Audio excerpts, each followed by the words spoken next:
بسم اللہ الرحمن الرحیم۔ ملفوظات حضرت شیخ شہید اللہ فریدی مرشدی رحمۃ اللہ علیہ، کتاب نمبر 7 بروز اتوار مورخہ 10 جون 1973 عیسوی۔ حضرت صاحب نے ایک صاحب سے دریافت فرمایا کہ تمہارا کاروبار کیسا چل رہا ہے؟ انہوں نے عرض کیا الحمدللہ ٹھیک ہے۔ اس سلسلے میں حضرت صاحب نے فرمایا کہ اپنا رزق کسی سبب سے نہیں سمجھنا چاہیے، ڈائریکٹ اللہ تعالیٰ ہی کے واسطے سے سمجھنا چاہیے۔ اسباب تو ہوتے ہی رہتے ہیں۔ بعض لوگ کہتے ہیں کہ آج کل مہنگائی بہت ہے، یہ تو اللہ تعالیٰ کو بھی معلوم ہے کہ رزق اس کو دینا ہے، اسی حساب سے دے گا۔ مہنگائی ہے تو زیادہ دے گا، اگر کم کرنا چاہے گا تو یہ بھی طریقہ ہے کم کرنے کا، وہ یوں بھی کم ہو جاتا ہے۔ یہ نہیں سمجھنا چاہیے کہ ان چیزوں سے فرق پڑتا ہے۔ قرآن شریف میں ہے کہ تمہارا رزق جو ہے وہ آسمانوں میں، مطلب یہ ہے کہ اللہ کے خزانے میں مقرر ہو چکا ہے، وہ تو وہیں سے آئے گا، یعنی اللہ کی طرف سے تم سے وعدہ کیا گیا ہے۔ اللہ کشادہ فرماتا ہے رزق کو جس کے لیے وہ چاہے، اور محدود بھی کرتا ہے، یعنی نپا تلا دیتا ہے۔ جب اللہ تعالیٰ نے فرمایا ہے تو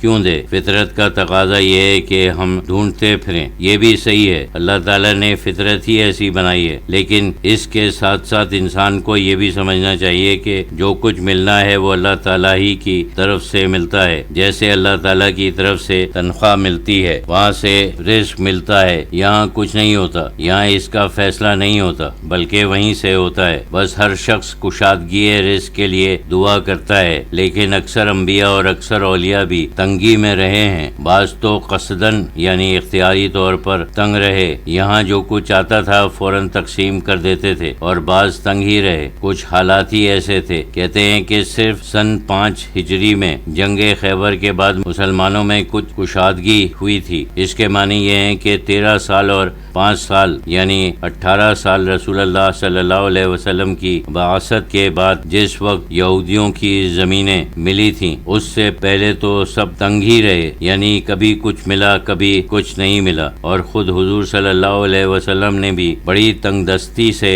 زندگی بسر فرمائی۔ بعد میں بھی جس وقت کشادگی ہو بھی گئی اور مال غنیمت بھی زیادہ ہو گیا تھا اور زکوٰۃ وغیرہ آپ کی تھی، اس وقت بھی آپ صلی اللہ علیہ وسلم نے اپنی زندگی کا معیار بالکل نہیں بدلا، بلکہ جتنا آیا اسی دن تقسیم فرمایا، رات بھی نہیں ہوئی۔ یہ بہت مشکل کام ہے، کہنے کو تو آسان ہے، لیکن یہ ہے کہ اسی دن کی آمدنی اسی دن خرچ کرو اور پھر کل کے لیے کچھ نہ رکھو، یہ تو بہت مشکل کام ہے۔ انسان کی تخلیق کا مقصد یہ ہے کہ وہ سمجھے، یعنی ان باتوں پر عرفان حاصل کرے، یہ نہیں کہ وہ کمائے اور کھائے۔ اللہ تعالیٰ تو ساری مخلوق کو کھلا رہا ہے، ساری کائنات کو اس کا رزق پہنچا دیتا ہے، لیکن سمجھنا یعنی عرفان جو ہے وہ تو صرف انسان کا کام ہے۔ فرشتوں کو چھوڑو، ان کو ایک دوسرے قسم کا عرفان ہے، لیکن جانور اپنی فطرت کے مطابق جو کام کرتا ہے ویسے ہی فرشتہ بھی اپنی فطرت کے مطابق کام کرتا ہے۔ عرفان حاصل کرنا مخالف حالات کے باوجود، یعنی دنیاوی کاموں میں ہونے کے باوجود، اپنی کچھ بہمی صفات میں فطرت میں جو ہے وہ بھی ہے، اور اپنے آپ کو اس سے اوپر اٹھانا، اس سے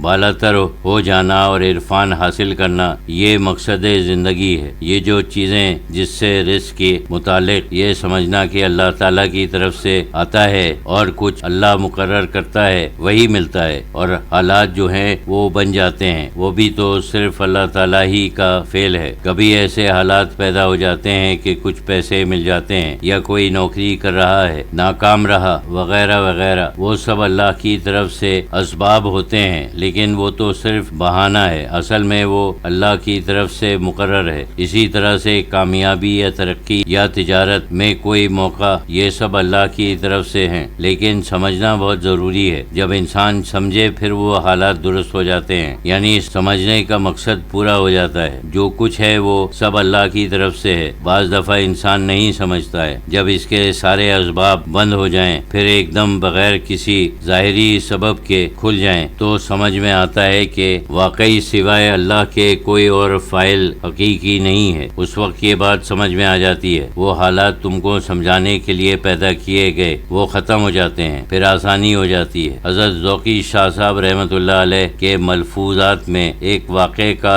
تذکرہ ہے۔ حاجی ملنگ بابا رحمۃ اللہ علیہ کا مشہور مزار کلیان میں بمبے کے قریب پونا کی طرف ایک پہاڑی کی چوٹی پر ہے۔ کہتے ہیں وہ صحابی بھی ہیں ہیں، مشہور یہی ہے۔ ایک دفعہ حضرت ذوقی شاہ صاحب رحمۃ اللہ علیہ اور کچھ اور لوگ وہاں حاضری کے لیے تشریف لے گئے۔ جس کار میں وہ گئے تھے وہ کار وہاں پہنچتے پہنچتے خراب ہو گئی۔ حضرت ذوقی شاہ صاحب رحمۃ اللہ علیہ نے فرمایا کہ وہ ہم کو یہ سمجھا رہے ہیں کہ ظاہری اسباب کے اوپر اعتماد نہیں کرنا چاہیے، یہ نہیں سمجھنا چاہیے کہ ہمارے پاس کار ہے تو آرام سے پہنچ جائیں گے۔ جب آپ نے یہ بات فرمائی تو کار ٹھیک ہو گئی۔ انہوں نے فرمایا کہ صرف آپ کو سمجھانے کے لیے یہ خراب ہوئی تھی، اب جب ہم سمجھ گئے تو پھر کار ٹھیک ہو گئی۔